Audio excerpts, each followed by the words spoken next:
I'm Grace from Bedford Farms, and today I'm going to be talking to you about the Mississippi Valley outbreak of 1971, which was an outbreak of tornadoes. So here is just like a basic overview of where all the tornadoes were. There was 19 of them, which is like ridiculous. That's so many tornadoes, and it was all within 2 days. So as you can see, it was on February 21st and 22nd in 1971, and having tornadoes in February is super rare in Tornado Alley, so it was already crazy to begin with. It was the greatest concentration of the tornadoes was in Mississippi, as you can see right here. And then there was 123 deaths, and then 1,600 people injured, which is horrible. And so before we get into the specifics, I'm going to talk to you about the Fujita scale. So there's 6 different levels. There's F0, F1, all the way to F5. And so how the scientists rate the tornadoes on the Fujita scale is they do it by damage, because it's really hard to measure the winds inside a tornado because it's hard to get like instruments in there, and the tornadoes happen so quickly. So after the tornadoes, scientists move through and they see how much damage happens in the area.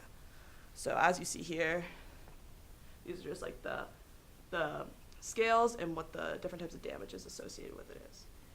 And the most rare tornadoes are the F4 and F5, and they happen very rarely. As you can see, it's only 1% of the time.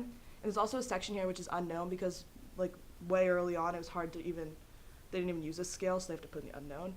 But F0 and F1 is just like touching down. So more about this outbreak is there was 19 tornadoes, as I said before, but the 2 most like known tornadoes out of all these 19 was an F5 tornado, so that's the hardest to get, it's the most extreme. It was 109 miles long, and it hit Iverson, Mississippi the hardest. But the most deadly was an F4, and it traveled 202 miles, which is why it was more deadly, because it covered more ground.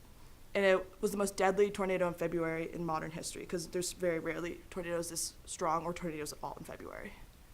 And so how it formed was there was this low pressure system that moved in from the Gulf, and it met with the winds from the Rockies to create a tornado. And as you can see, the low pressure, this is what's normally like, these bottom 2 is the normal, not 1971 pressure maps. And then up here is what it was like on the 21st and the 22nd. And as you can see, it's a huge low pressure system. And then there's crazy winds from the Rockies, which created the cyclone effect. And then this is just a zoomed up scale of all the different tornadoes. As you can see, the most deadly F4 went so far, and then the F5 is the black one over there. And that also traveled pretty far, as you can see. These are my sources. Thank you for watching.